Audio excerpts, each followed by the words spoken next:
Всім привіт! Мене звати Мирослава. Сьогодні в нас розмовне відео. Я буду з вами ділитися своєю думкою на тему релігії. Я доволі глибоко занурювалася в вивчення різноманітних релігій. Я також в моєму оточенні є дуже багато представників з різноманітних саме вірувань, тому я вам сьогодні буду розказувати все, що знаю, а також подам різні аргументи, якщо хтось вам намагається нав'язати якусь свою певну ідею, як протистояти.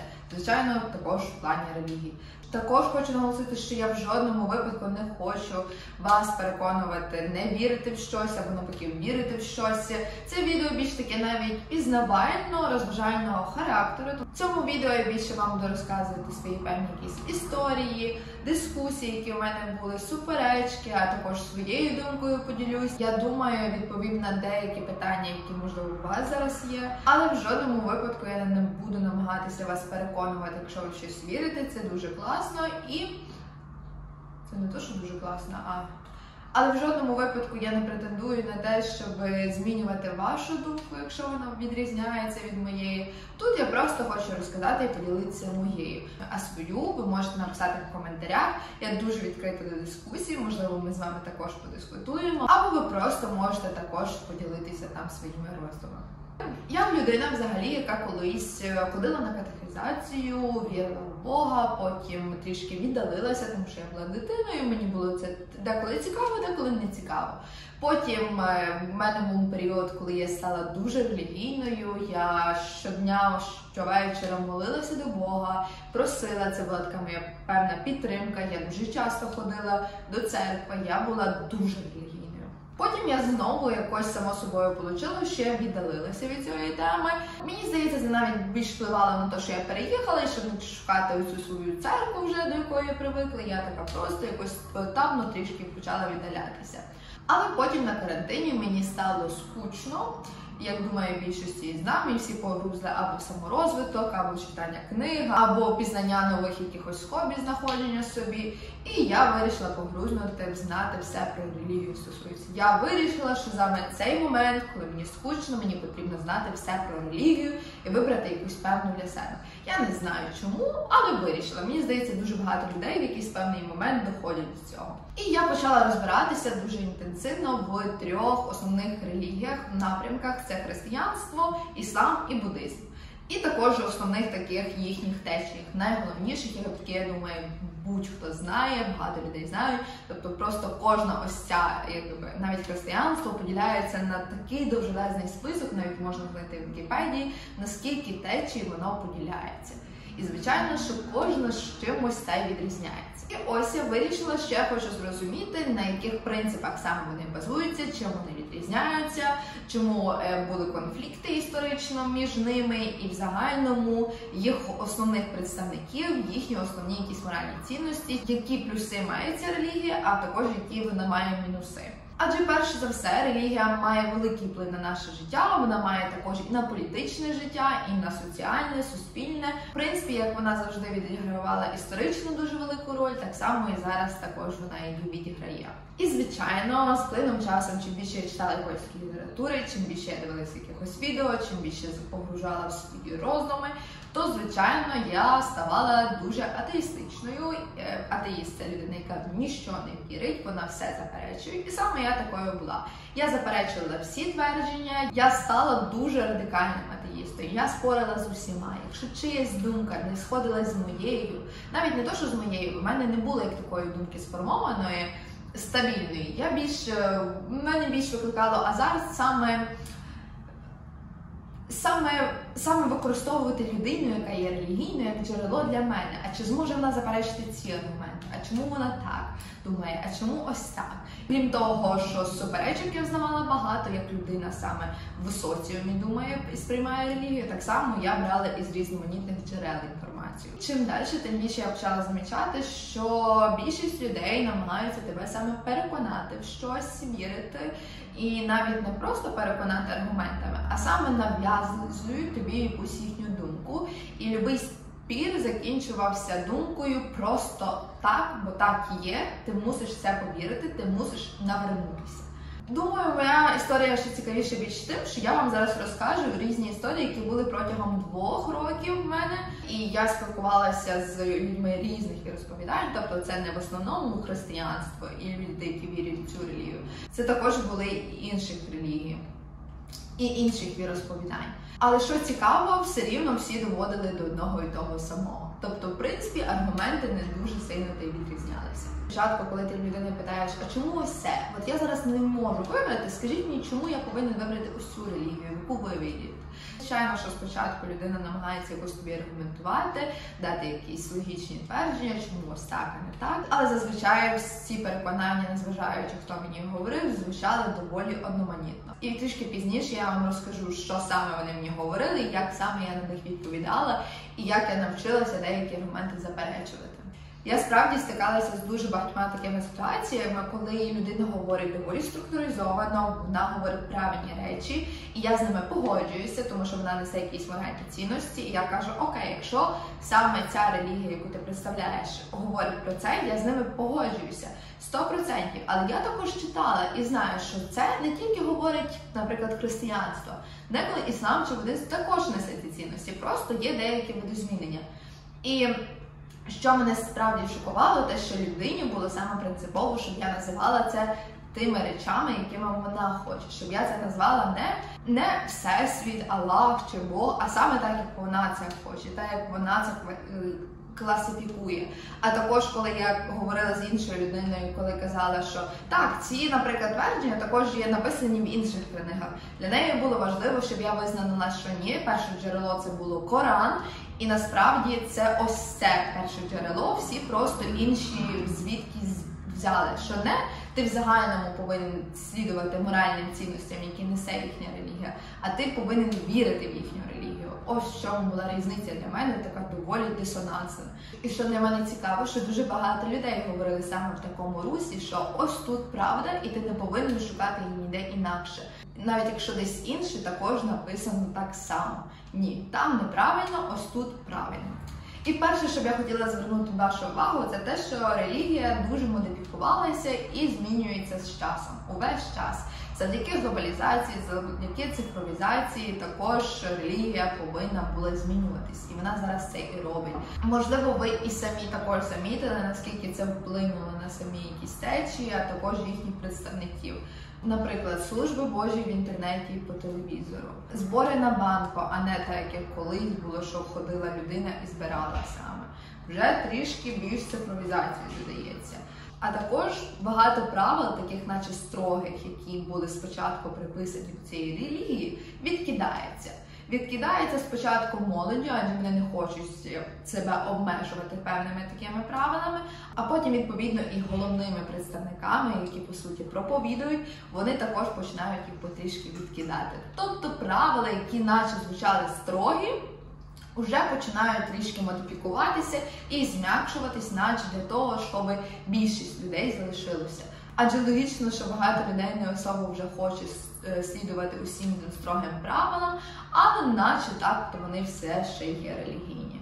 І ось це в мене був такий період доволі цікавий, доволі такий азартний суперечок, але він і спав, і в мене настав момент, коли я взагалі перестала розмовляти з людьми на цю тему, перестала принаймні починати сама ці дискусії. Але, звичайно, навіть сьогодні, коли людина мені намагається дуже нав'язливо дати свою якусь темну ідею, то я вступаю в ці дискусії, я розмовляю на цю тему, і також навіть деколи мені справді цікаво, а що зараз буде новим аргументом, чи я стикнуся з чимось новеньким, чи це буде те саме. Я справді не маю нічого проти віруючих людей, я вважаю, людина повинна вірити в те, що вона хоче вірити, і в те, що їй корисно, адже релігія справді деяким людям допомагає, але якщо ви її не нав'язуєте іншим і не нав'язуєте собі. На даний момент я позиціоную себе як агностика, я намагаюся нейтрально відноситися. Мені просто це скучно стало, от і все. Тому я і агностик. Зараз я доволі нейтрально відношуся до релігії, але замітила, що багато людей також з мого оточення зараз намагаються розібратися в цій темі, пізнає довіри релігії, стають агностиками, це людина, яка вірить в щось, але не може ідентифікувати. І саме тому я зараз вирішила записати це відео. Насправді є дуже багато релігій, і ви знаєте, можливо, основні, але якщо розгорнути, то є дуже-дуже багато течій. Звичайно, що є деякі популярніші через те, що, можливо, хороший маркетинг в минулому, ймовірність того, що ви вірили в правдиву інформацію, рівна близько 1%. Хоча, можливо, 0,1. Я не пам'ятаю, бо давно вже читала цю статтю, але це, по суті, і не має значення, адже це дуже малий відсоток того, що в те, що ви вірите, воно насправді є правдиве. Але суть не змінюється. Якщо людина вас саме переконує в своїй правоті, то ймовірність того, що саме вона права, а не інші 99%, ну, дуже-дуже мізерна. Навіть якщо ця релігія, яку вона вам нав'язує, є найпопулярнішою. А по суті, якщо так розібратися, то маркетологи, СММщики минулого, це Леонардо да Вінчі, який розписував оці церкви, це ж по суті маркетинг. Хто більше намалює? Це ти мені казала, що Ніцше не блогер. Ні, це було в якомусь, дивилися шоу. Що там казали, що Ніцше це блогер. Блогер того часу. Ну так. Да. А Леонардо да Вінчі маркетолог, арт-дизайн, маркетинг, СММщик. А що не художник? Ні, це залежно як дивитися, Юль. Тому що SMM, маркетолог, маркетинг, щоб щось продати. Художник малює, щоб щось передати, а маркетолог створює або арт-дизайн, щоб щось продати, виходить, да? І той, якщо малював фрески в каплицях в церкві, то він продавав релігію. Логічно? Нелогічно. А може і логічно, не знаю. Не суть.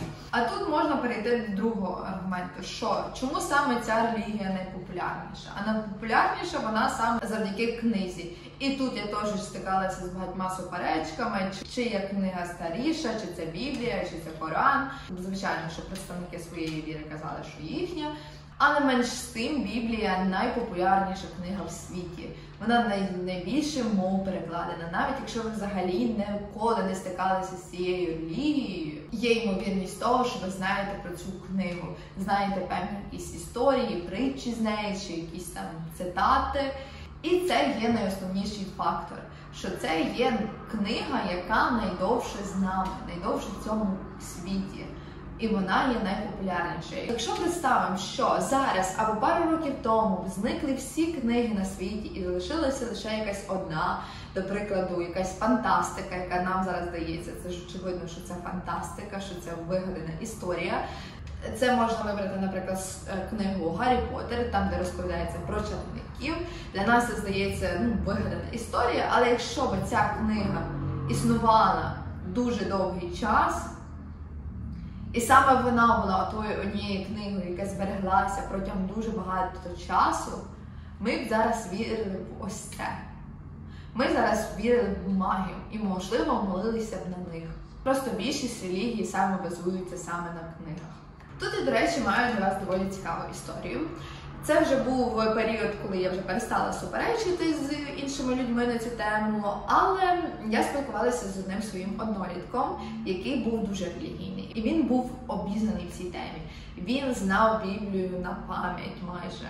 Він легко маневрував різними фактами і історіями.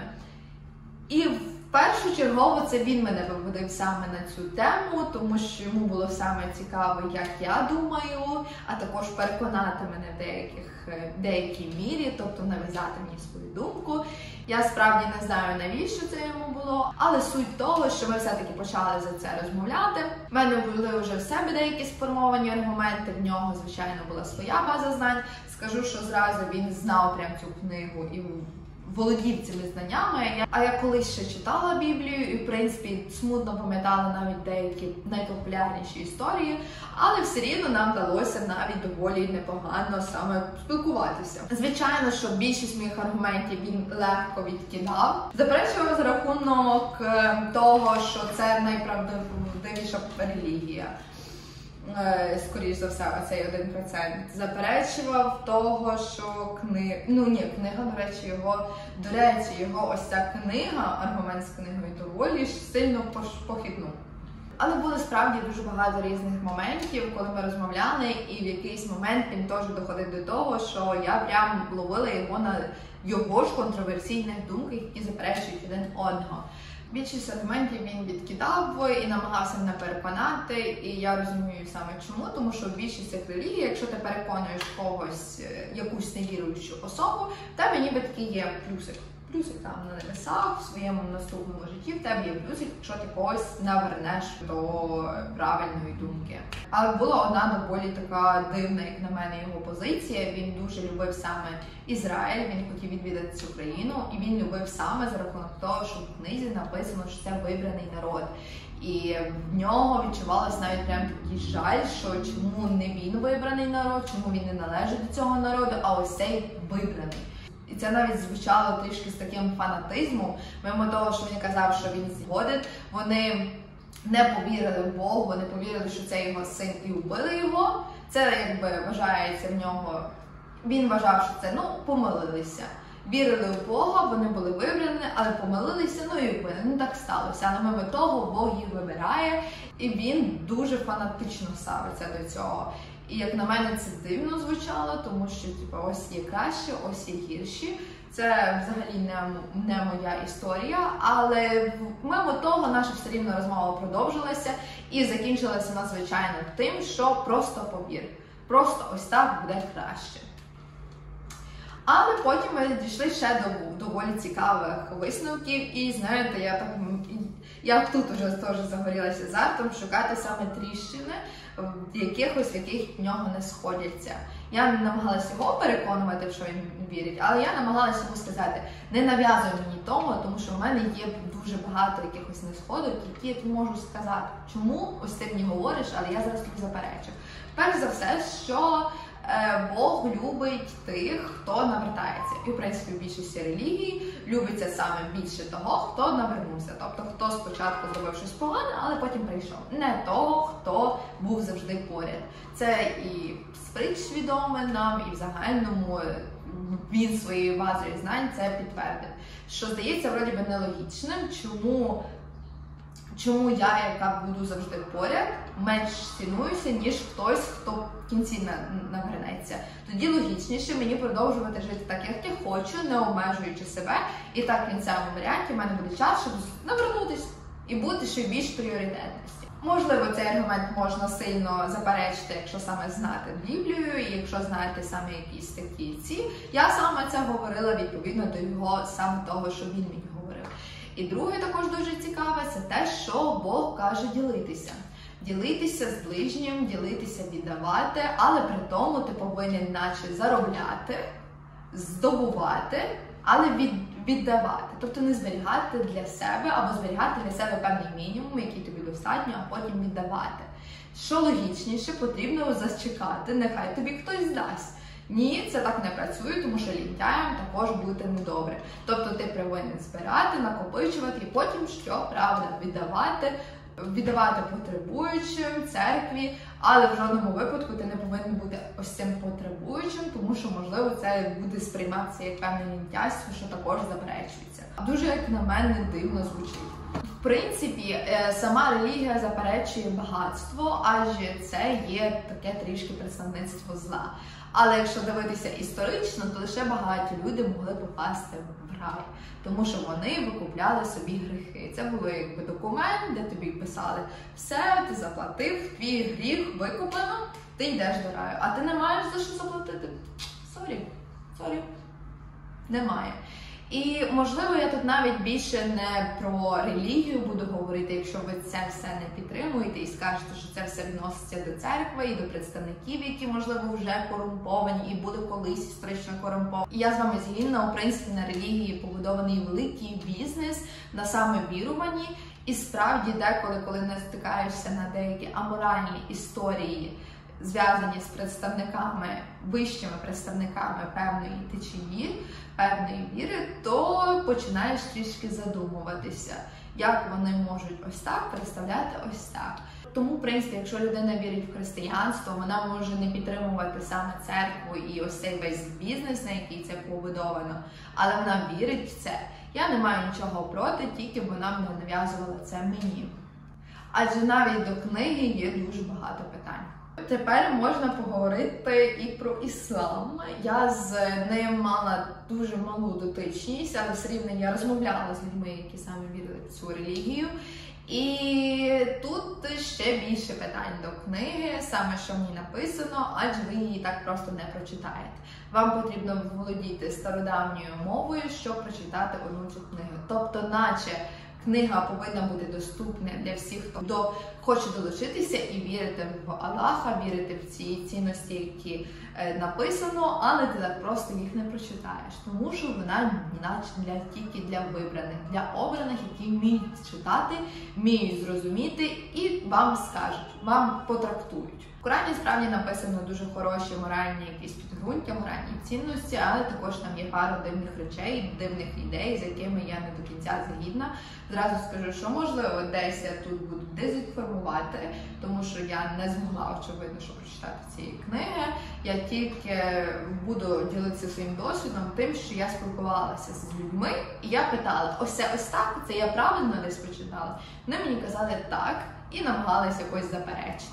Перш за все, мусульмани вірять, що все відбувається за волею і бажання Аллаха, тобто як Бога, Аллаха, тобто це трішки таке певне скидання відповідальності з себе. Тобто не я це до чогось призвів, а це ось так мене покарали, так мене нагородили, так якщо щось погане стається, все це воля, все це бажання. Тобто немає відповідальності перед іншими, немає відповідальності перед собою. Але що найбільш мене трішки лякає в цьому, це така ідея, що якщо ти віриш, це дуже класно, ти дуже великий молодець. Але ще потрібно переконувати інших, навертати людей.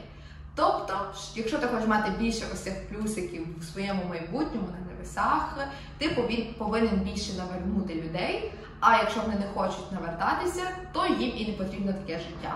Тобто, якщо ти не хочеш вірити в певну якусь ідею, то, в принципі, тебе і не повинно існувати на цьому світі. І тут справді дуже цікава історія за рахунок того, що я питала саме представника цієї релігії, він казав, так, але ніхто це не робить. Тобто адекватна людина не піде за цим правилом. Але, звичайно, якщо ви фанатик релігії, якщо ви дуже сильно віруючий, то ви підете за цим. І, можливо, стереотипово вважати, але більшість терористичних актів саме пов'язані з представниками цієї релігії, і часом вони самі трактуються тим, що ми це робимо в ім'я нашої релігії, що ми це так робимо, тому щоб бути зробити світ краще.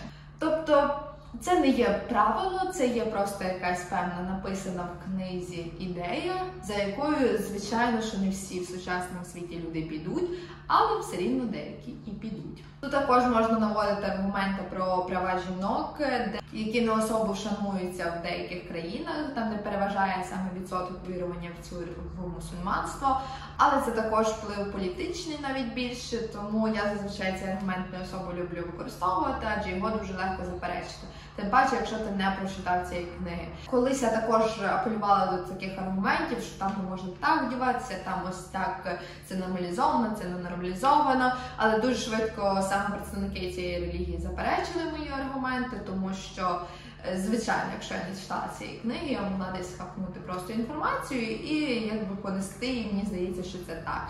Це більше навіть вплив політичний, тобто приходить також фанатик релігійний до влади, до уряду, і далі він буде розказувати, хто що, як має робити. Тепер давайте трішки поговоримо ще про буддизм. Це ще одна з трьох таких найголовніших, найпопулярніших вір релігії. Насправді про буддизм я найбільше дізналася саме під час карантину, адже вона віддалена і не так популярна в Україні, хоча якщо читати статистику, то чим раз тим стає більш популярною. Але все-таки вона переважає саме в Азії, вона там зародилася, вона там і розповсюдилася. Перш за все, це та релігія, яку називають атеїстичною, тому що там немає як такої віри в Бога. Там є основні положення буддизму, які вкладені в 4 шляхетних істинах. Але пам'ятаю, що коли я дізнавалася про цю релігію і читала більш детальніше, то натикалася на деякі моменти, які мене насторожували. І якими теж можна, в принципі, апелювати, якщо саме людина починає вам її нав'язувати. Там є один представник, це Будда, і то, якщо глянути в різних течіях, то там будуть інші представники, але перш за все це Будда, це людина, яка пізнала все себе, пізнала всю суть людини, весь цей сенс життя, сенс буття. Отже, за словами Будди, просвітлення не приходить від Бога, а приходить саме від тебе. Приходить особистими стараннями людини розвинути правильний спосіб мислення та робити добрі вчинки. Коротко кажучи, це вчення обіцяє визволення всім, хто буде йти шляхом Будди. Що цікаво, те, що Будда показав шлях, а кожен повинен сам вирішувати, чи готовий йти, чи ні. І мені здається, її називають саме трішки атеїстичною, тому що атеїсти, коли не хочуть ніщо вірити, вони все рівно намагаються знайти якісь підґрунтя. І ця ідея виглядає доволі такою лояльною, найбільш лояльною з усіх. Тому що кожна інша намагає тобі нав'язати, а тут основне йде в тому, що ти сам до цього повинен прийти. Звичайно, що в якийсь момент подається, що якщо ти розумний, якщо ти прям хочеш цього просвітлення, то ти додумаєшся і дойдеш. Якщо ні, будеш, значить, крутитися далі в цьому колі. Перш за все, хоч немає такого як божества і творця, все рівно представники цієї релігії виражають певне поклоніння саме Будді і іншим представникам, залежно від того, куди саме течія пішла. Також в буддизмі дуже панує сильна ієрархія, в принципі, в інших також, але тут вона виражена ще тим, що ти не сам по собі і не швидко досягнеш цього просвітлення. Ти повинен багато страждати, каятись, щоб переходити з цієї ланочки на ланочку, до цієї ієрархії, добратися найвище. І тоді, можливо, звичайно, що якщо там щось, ось тоді ти наближишся. Тобто, в основному тут є ідея такого, що все, що відбувається в твоєму цьому житті, це наслідки твого попереднього життя, тобто це карма. І якщо ти хочеш, щоб твоє наступне життя було краще, тобі потрібно в цьому багато страждати, багато каятися, прожити його максимально, не звертаючи на різні людські якісь певні блага чи в загальному розвитку. Тобі потрібно каятись, страждати і максимально приділити свою увагу тому, щоб жити краще наступне своє життя. І якщо чесно, особисто мені ця ідея не дуже сильно відгукується, тому що вона, певно, має якісь свої всі нюанси, адже, по-перше, легко за все скинути відповідальність себе, свого життя і в загальному своїх певних дій, тому що чи з дій інших людей, адже все це карма. Якщо тобі щось сталося або щось йде не так, це карма. Я повинен страждати, я не повинен нічого змінювати, я повинен страждати. Тому що ось так, мені так треба, щоб я жив десь, можливо, наступне інше життя своє краще. Але також в цій релігії є якісь певні моральні цінності, ідеї, з якими я погоджуюся, і дуже часто вони перегукуються і в інших релігіях також, і я з ними повністю згідна.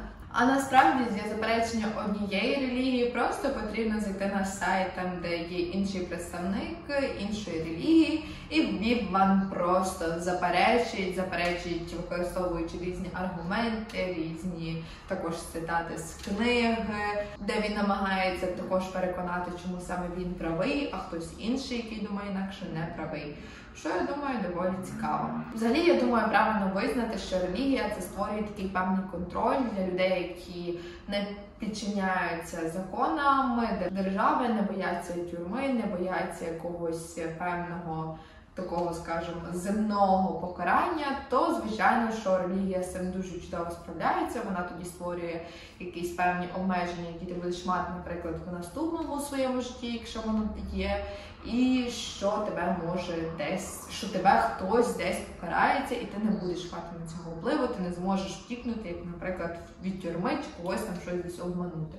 Що, я думаю, справді є дуже хорошим контролем. Також це є певна соціальна складова. Тобто людина завжди хоче бути чимось більшим, належати до якоїсь групи, до якоїсь субкультури. І це насправді не тільки релігія створює такі, такі умови, а люди завжди до цього прагнуть. Просто хтось об'єднується в групки на підставі своїх якихось зацікавлень, хобі, і тоді так, звичайно, створюються різноманітні субкультури, наприклад, з музикою пов'язані, а хтось об'єднується саме на ґрунті такому, як релігія, на вірі, і збираються в церквах з спільними темами для обговорення. Тому справді це є таким певним плюсом, адже це дає можливість іншій людині зрозуміти, що вона не сама, вона знаходиться в якійсь певній компанії, вона є частинкою чогось. Можливо, навіть більшість людей про це ніколи не задумувались, чому саме вони ходять. Тому що, можливо, релігія закриває саме для них ось цю потребу бути чимось у групці, навіть вони самі цього не розуміють. Мені здається, саме негативна сторона цього – це є те, що людина не приймає цей власний вибір, а просто навіть не розуміє, що або за нього її прийняла, або чому вона його так прийняла. Насправді, жити з вірою простіше, з вірою жити корисніше, тому що тоді ти завжди, в принципі, можеш знайти якусь певну відповідь на своє любе запитання, ти можеш пошукати його в книзі, плюс, якщо ти справді в нього віриш, це дуже класно. Це насправді дуже такий потужний інструмент, яким деякі люди можуть користуватися, і я вважаю, що потрібно ним користуватися, якщо він вам підходить, але потрібно якось підходити до цього більш свідомо, розуміти, що це саме вибір, і першочергово це не нав'язувати його іншим і собі. Тобто, якщо вона вам не відгукується, не нав'язуйте. Так само, якщо воно не відгукується іншим людям, вони не бачать себе, яку саме ви хочете донести, або навпаки, дехто пробує прям нав'язати, ти повинен бути в нашій групі, ти повинен це вірити, ти повинен, і просто так, а не інакше, то я вам подала певні якісь аргументи, які ви можете саме відстояти свою позицію, свою думку, а не слідувати комусь іншому. Тому так, в деяких випадках це є певне скидання відповідальності з себе, з інших. Чи це добре, чи це погано, все залежить від яких ситуаціях використовується. Так все-таки, хто я? Я прийшла до висновку, що якщо і вірити в щось, якщо шукати щось, чи існує, чи не існує, то точно це повинно бути не в храмах, не в якихось будівлях, тим паче це не повинно бути нав'язано якимись представниками, якимись людьми, які вважають, що вони знають щось більше, які думають, що вони більше прочитали, вони більше зрозуміли цей світ, і вони зараз тобі намагаються його внушити, що ти повинен вірити, тим паче, коли вони навіть не можуть аргументувати, як саме вони до цього прийшли. І я справді люблю деякі храми, для мене це як частинка якогось мистецтва, як частинка спадкової якоїсь історії, культури.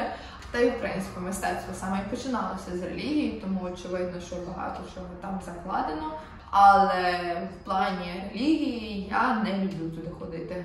Але я не вважаю, що я повинна саме відвідувати їх тільки, якщо я вірю. Справді нікого не переконую змінювати релігію чи переставати вірити. В жодному випадку вірте те, що вам комфортно, те, що вам найбільше підходить, але не переконуйте інших, не робіть це нав'язливо. Я також люблю справді свята, але для мене це більше як традиції, певна складова, а не саме релігійна. Релігія багато чого дала нашому житті, але також вона має і багато негативних, де потрібно, якщо і робити вибір на користь, то можливо принаймні робити його більш усвідомлено. Але також я вважаю, що потрібно принаймні, якщо і вивчати якусь релігію, то вивчати і інші також. Тому що в школі, пам'ятаю, в нас дуже великий натиск йшов саме на християнство, але про мусульманство, про буддизм, про інші всі течії не було взагалі нічого. Як на мене, це трішки дивно і, можливо, неправильно. Адже це звужує певний кругозір і не дає тобі право вибору, не дає тобі право критично мислити. Хоча, мені здається, тенденція стає очевидною, саме завдяки глобалізації більшість людей про це починають задумуватись, більшість людей шукають якісь певні джерела, намагаються розширити свій кругозір в цій темі. Але на цьому я буду все закінчуватись. Я надіюсь, вам це відео було цікаве, корисне, як мінімум трішки розширило ваш кругозір, або, можливо, навіть буде допомагати в майбутньому відстоювати певну свою якусь позицію. Якщо це так, обов'язково напишіть в коментарях. Також діліться своєю думкою в коментарях, ставте вподобайки і підписуйтесь на мій канал. Це надзвичайно його підтримує і мотивує мене знімати більш вам і розмовні відео, а також влоги. Всіх обняла, поцілувала, па-па! Я ж надто швидко все це говорю.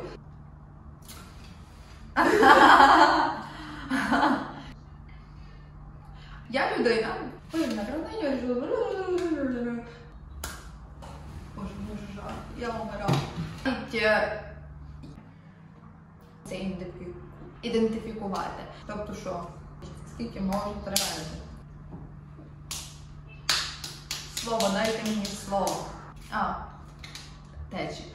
Дуже, як на мене, дуже, як на мене, мутно. Ти там хоча б записуєшся. Але таке не можна